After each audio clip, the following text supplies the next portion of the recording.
क्या है आयुर्वेद?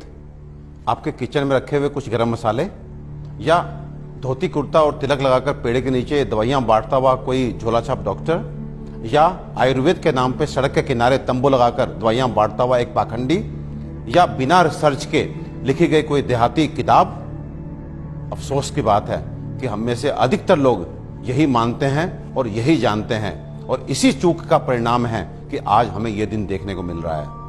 और साथ ही मैं आपको सचेत कर देना चाहता हूं कि अगर अब भी हम ना सुधरे, हम आयुर्वेद को नहीं जाने, नहीं पहचाने, तो मुझे नहीं मालूम कि आयुर्वेद का क्या होगा, लेकिन मानव जाति का पतन तो मैं निश्चित रूप से देख रहा हूं। और जो लोग मेरी इस बात से इत्तेफाक नहीं रखते, वो अपनी क्वालिटी ऑफ हेल्थ और क्वांटम ऑफ लाइफ को कंसिडर करें। साधनों के अभाव में हमारे बड़ों में से अधिकतर लोग 100 वर्ष की आयु तक पहुंचते थे। ये वो आयु है जिसकी आज हम साधन संपन्न होने के बावजूद भी कल्पना तक नहीं करते। और मैं एक बार आपसे पूछना चाहता हूं कि ये जो मॉडर्न साइंस है, ये किस तरह का इलाज कर रही है? कि आपको यदि शुगर हो गया तो आप दवाई खाइए, कब तक? जिंदगी भर। आपको ब्लड प्रेशर हो गया, आप दवाई खाइए, कब तक? जिंदगी भर।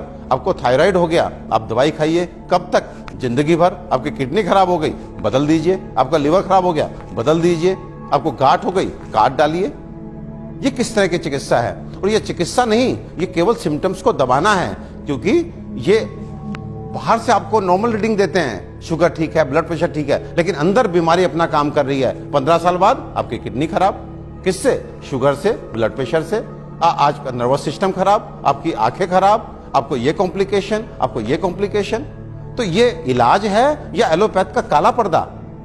अपने 20 साल के क्लिनिकल एक्सपीरियंस से आपको बता देना चाहता हूं, ये जो आयुर्वेद विज्ञान है, ये समुद्र से भी गहरा, हिमालय से भी ऊंचा ऐसा जीवन का विज्ञान है जो आपके शरीर में और मन में किसी भी अवांछित परिवर्तन के बारे में आपको न केवल जानकारी देता है, बल्कि उसे जड़ से मिटाने के लिए पुख्ता इलाज भी देता है।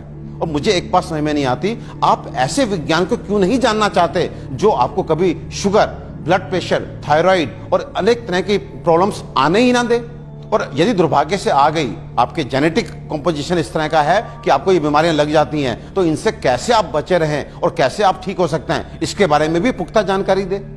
मित्रों, आयुर्वेद सबसे पहले स्वस्थ से स्वास्थ्य रक्षण के लिए आपको ऋतुओं के हिसाब से आपको क्या खाना चाहिए, क्या पीना चाहिए, किस तरह की जीवनचर्या आपकी होनी चाहिए, ये सब सिखाता है। और उसके बाद अनफॉर्चुनेटली यदि आप बीमार पड़ते हैं तो यहाँ पर लाखों दवाओं का वर्णन है, जिसमें आपकी काष्ठ औषधियां यानी कि जड़ी बूटियों से बनी औषधियां, आपके मिनरल्स यानी कि खनिजों से बनी औषधियां, रस औषधियां, इतनी सारी औषधियों का वर्णन है जो आपके उन बीमारियों के लिए भी आपको इलाज देती हैं, जिसमें आज का मॉडर्न साइंस जो है अपने हाथ खड़ा कर देता है। आज फैली किसी भी विषाणु जनित बीमारी के लिए वेंटिलेटर्स का इंतजाम मॉडर्न साइंस करता है। केवल किस लिए? इसलिए कि वो तब तक आपको जीवित रख सके जब तक वायरस अपने आप आपको छोड़ के नहीं चला जाता। तो ये किस तरह का इलाज है? जबकि आयुर्वेदिक औषधियां ऐसी हैं जो सीधे जाके वायरस को मार के आपको बीमारी से बाहर लेके आती हैं, आपको मौत से मुंह के बाहर लेकर के आती हैं। तो दोस्तों, विश्वास कीजिए, अपने आयुर्वेद को मान दीजिए, सम्मान दीजिए, जानिए, पहचानिए, अपनाइए और अपने जीवन को, अपनी हेल्थ को अच्छा कीजिए। आयुर्वेद का इलाज ना तो धीमा है और ना ही लंबा, बल्कि यह रोगों को जड़ से खत्म करता है। आधुनिक सर्जरी दुनिया को आयुर्वेद की ही देन है। आचार्य सुश्रुत को सारा संसार निर्विवादित रूप से शल्य चिकित्सा का जनक मानता है। आयुर्वेद में उन बीमारियों की भी सफल चिकित्सा हो सकती है जिन्हें आधुनिक चिकित्सा विज्ञान लाइलाज मानकर आजीवन रोगी को दवाएं खिलाता रहता है।